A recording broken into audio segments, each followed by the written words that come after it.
What's up, you guys? Welcome back to our channel. I'm Vinny. And I'm Kim, and as you can tell, we're on the floor right now. We have no furniture because we're actually sitting in our brand new house. And we thought this would be a perfect opportunity to talk about how we have 5 properties at the age of 25. So let's go ahead and get right into it. So just to clear it up, we have 4 rental properties, and then this 5th one, we're gonna be living in it for about 2 to 3 years and then also rent it out. But for now, I feel like this is gonna be a special property for us because we're gonna be living in it. We're gonna be raising children. No, but seriously, this is a very special property to us because I feel like it's also the most expensive that we've gotten. So first, we're gonna talk about how we kind of started our journey with finances. This is gonna get very informational, and I feel like a lot of people don't talk about this, but we've gotten a lot of questions and we wanna help. I feel like we've been in a good spot because of the decisions that we've taken. Disclaimer, this is how we've got to where we are now. It may not work for everybody. This is what works for us. And also, we're not judging. Everybody's life is different. Like he said, this is what's worked for us. Our main goal is to build generational wealth. Oof. And I feel like we've been very careful in how we've spent our money up until now. So we just want to help out. No. Let's not say all those Target runs and everything. First thing we're gonna talk about is how you set yourself up for success. It really honestly started since we got married. We didn't have a huge wedding. We wanted to just elope and then have a more intimate wedding with our family. And this allowed us to save money. One, because we weren't spending on a huge wedding, inviting a bunch of people. It was just our intimate family, like I said, and it was really cheap. Her dress was literally $50 from Shein. From the very beginning, when we wanted to get married, a lot of people have normalized spending an arm and a leg on a wedding. And like I said, this is just our opinion, what worked for us. We didn't feel like that was necessary for our goals and dreams. We decided to have a wedding of 15, literally just our immediate family. And we took them to Italy, which was a dream come true for all of us. Yeah. Our budget was $10K, and guys, I think we spent like $8K overall with flights, stay, like our dress, the venue, everything. My suit was actually more expensive than hers. I was on clearance at Dillard's, like maybe it was like $250. The point of the story is, like, you don't want to start off your journey together already in debt. So my advice would be to clean up as much as your individual debt. Like, if you have individual debt coming into a marriage, take care of it. It's not the most easiest thing sometimes because it can add up. We were lucky enough to come out of college with a bachelor's degree with no debt whatsoever. Like with FAFSA, with Hope, because of our grades and stuff. Yeah. And I know that's not possible for everybody, but like even then, even if you have debt, that gives you more of a reason not to spend an arm and a leg on a wedding. You get me? Yeah. So if this is what you want, like to build generational wealth, I feel like your main focus should be to invest in properties, to start a house for you and your family. Dropping 30K on a wedding is not gonna get you there. I feel like for a venue, there's also so many more options. I'm not saying don't have a wedding whatsoever. I'm just saying you don't have to have like a grand old thing. They have to like rent the most expensive venue. I know there's like backyard weddings that are really popular right now, or just like what we did, we called a bunch of restaurants and we were like, how much is it to rent out your rooftop? We bought like a 5-course meal for everybody, which ended up being like $2,000,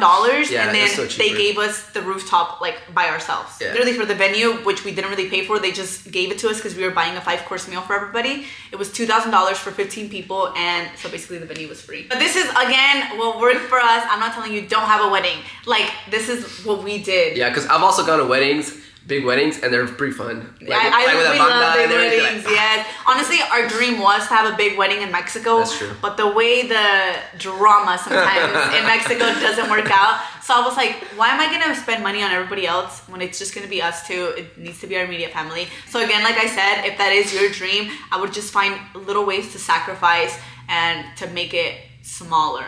Because it's not worth to spend like a car literally on a wedding, personally. If you have the money, go for it. If you have the money, like if you're richness like that though, I would say go for it and then invite me.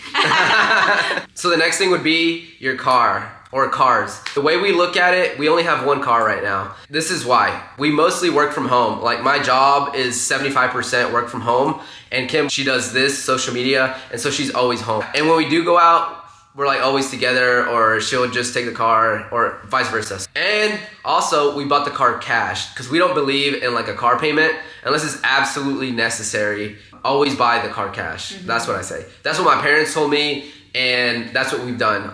And even then, I know people like say like better to build credit. Even if you buy it to build credit, pay it off in literally 1 year. That's what I did with my first car, and my credit literally shot up so much because I paid it off in that 1 year. So I'm not saying absolutely don't get loans. I think it does help with your credit, but have that money to pay it off. They give you like a crazy amount of years to pay it off, and like people pay the minimum amount. I don't recommend that either. I always say, like, if you can't buy something 3 times, don't buy it. We didn't always have one car, so we both had a car. When we moved to Texas, we could only pull one with a U-Haul. We ended up pulling mine because it was a little bit more reliable. And then ever since then, I would just be like, it just doesn't make sense to get another car because I don't even like to drive, first of all. But I'd be like, just be sitting. Yeah, I'd be like, it's just gonna be sitting out there. We're just gonna be paying double insurance, double maintenance for something that I'm not really gonna use. I do know that we're eventually gonna need another car, like when we start a family.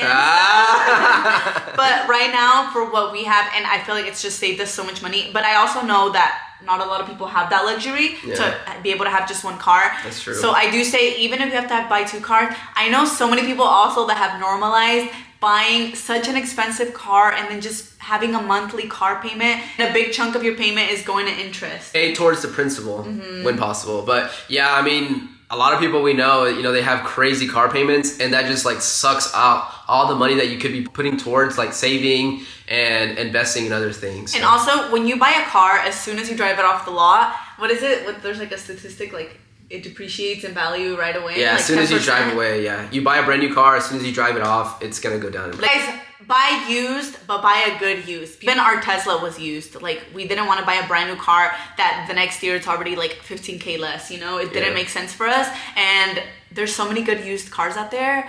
I would just say, like I said, if you can't buy it 3 times or if you can't pay it off like this, lower your budget.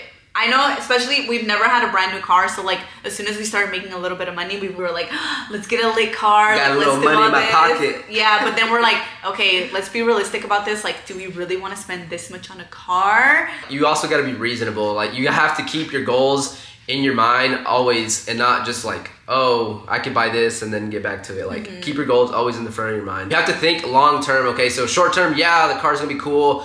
You're paying it off. You can afford it. But then long term, you're like, I could have put this money towards something else. And where is that car getting you? Yeah. And now it's just depreciating, and the car is not worth like half of what it was worth. So the third thing is, you got to learn how to budget, whether that be, writing everything down or having an Excel sheet or something. They even have apps now to like help you budget. Yeah, like an app or something to be able to track your expenses and how much you're making every month. That's how much is coming in, how much is going out. Yeah, exactly. Key. Not spending on those little like Target runs, expensive dinners, like you gotta know. I used to like go to TJ Maxx, I used to go to Marshalls, I used to go to Target literally every single weekend, and I was just like, dude, I'm barely spending anything. And then once I sat down and put it together, I was like, this is how much I'm spending on these little runs. You don't feel it porque it's like 30 here, 40 there. Pero después you look at it at the end of the month and you're like, what am I doing? Or even with eating out. Yeah, eating out is we ate out a ton when we first moved to Austin because we like didn't want to cook. We were like busy or whatever, and it adds up. Just 15 here, 30 here, and then I'm like, where do we spend $350 on food? Hay comida en la casa. If my mom told me one thing, hay comida en la casa. I want to treat myself.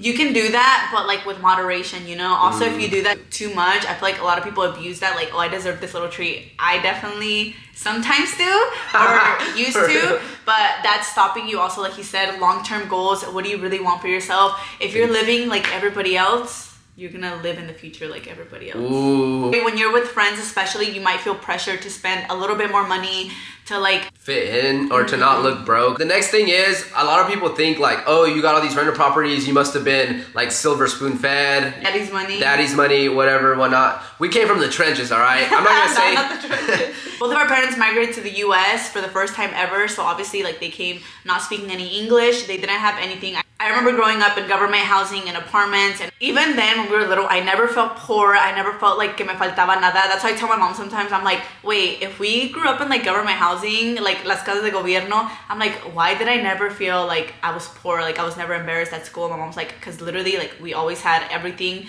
Gracias a Dios, we always had everything we ever needed. And our parents worked hard day and night, literally in carpet mills, because that's all there is in our small town, to give us everything that we wanted. And they still do. And that's what the ultimate goal is, to like retire them, but we'll get there. So we're not silver spoon fed. Like, we've worked hard for what we have now, and all glory to God. first and foremost. And it was also our decisions, like going to college, get our bachelor's degree, get a good job. Like we continue to work hard, we continue to save. A lot of people have said like, oh, it's just your social media money. Literally, we didn't start making real social media money until this year, like the beginning of this year. Yeah. Before, we were both like making the most amount of money we had made when we moved to Austin, but it was still under 100K. Like combined. So like, yeah. I made maybe like 55 and you made maybe like 40 or 30. Yeah. So it was like below 100K. This was our first rental property that, so my suegro, he flips houses for a living. When he turned 50, which was like 6 or 7 years ago, he started flipping houses. But very low key. Yeah. Like he was just kind of doing it to get by on his own and like trying to make something happen. Yeah. So he would take like distressed properties and then fix them up himself, which takes months. Like usually it's like a crew, like you got to do the floor, it's everything. But it's like him and un amigo que le ayuda sometimes. Yeah. So, you know, he's worked hard too to get to where he is now. And nobody wanted to take the risk with him, and nobody really saw like the vision that he had. Not even us in the beginning. Yeah, we were scared. Are we gonna put all our money into a property we haven't seen? It's in Tennessee. Mm-hmm. Yeah, we were honestly debating, but yeah, we trusted him, we trusted God, and it worked out. So the first house we put all of our money. All of our money. Our bank literally went to zero. All after our little that. schmeckles. Yeah. But we started seeing the rent from it probably like 3 or 4 months after that, after he fixed it up, and we were like, whoa, like we're getting this much money for doing nothing. Mm-hmm. Our goal then was like, we got to get another one. And then our second one, we went up a little bit more. It took about, I don't know, 8 months after the first one for us to be able to buy our second one. So these houses, you're gonna be like, are they Section 8? A lot of people have said that. No, they're not Section 8. They're not government housing. It's just regular house. They're just distressed property. Before we wanted to buy this house, we were actually looking at downtown Austin, all right? If you've seen how much apartments are downtown, it's crazy. Like a 700 square foot is like 2,600 minimum. And we were considering it until we talked to my suegro, and he's like, Cabezon, what are you doing? But he's like, buy a house right now. Like, what are y'all doing? And he's been pushing us since we moved to Austin because he was like, y'all are getting this rent money and then y'all are just spending it on rent. But to us, we were like, oh, we don't have to pay rent money, you know, because we're like getting that money. But we could be owning something instead also for ourselves. Yeah. So I feel like that's why, like I said, this property is very special to us because we're going to be here for about 3 to 4 years. Obviously, this isn't our dream home. Like I said again, it's all about sacrifices. It's all about looking at the long-term goal. And that's what a lot of people do too. Like they'll buy their dream house the first time and then they'll get stuck paying that 30-year mortgage. If that's what you want to, that's good. But what we want is to build that generational wealth, to set up our kids in the future, to set up ourselves, and to just do what we need to do and why our parents brought us to this country, to give ourselves and our parents a better life. The life that they deserve. Amen.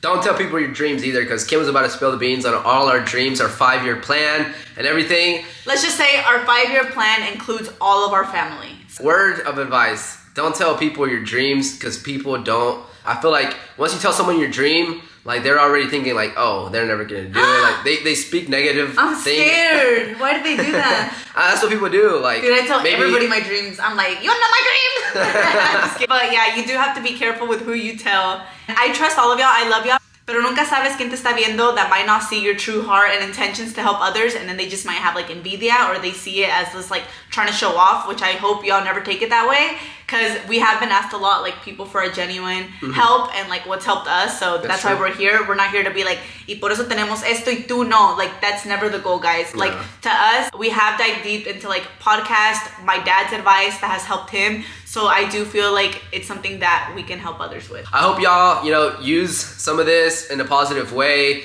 And like we said, like we're trying to help people. We're not saying like, oh, you're doing this way and that's wrong, or like you could do it this way. Like it's up to you to take what we say and apply it to whatever your life or your goals are. I feel like it's so possible. If we could do it, if we started, anybody can do it. From where you we can started, do it. No, seriously. Yeah, exactly. Like even I know there's like they offer FHA loans. Like if you're a first-time home buyer, like there's always ways to level up. There's always ways to give yourself that financial freedom, because at the end of the day, that's what everybody wants. That's what we want. Yeah. Well, luckily, gracias a Dios, the decisions that we've made up to this point have given us that, the financial freedom. We're able to travel with our family whenever we want right now. It's been a blessing. If you want to live like everybody else, you're gonna struggle like everybody else. Separate yourself, change your mindset. There's so many podcasts out there that help you to elevate yourself and to help you with money. So use those resources. Just know that it's possible. Amen. And our battery's about to run out, and I think we've covered everything we want to. So if you stayed tuned till this moment, thank you so much. We love y'all. Like, subscribe, and we'll see you on the next one. Bye, guys. Love you.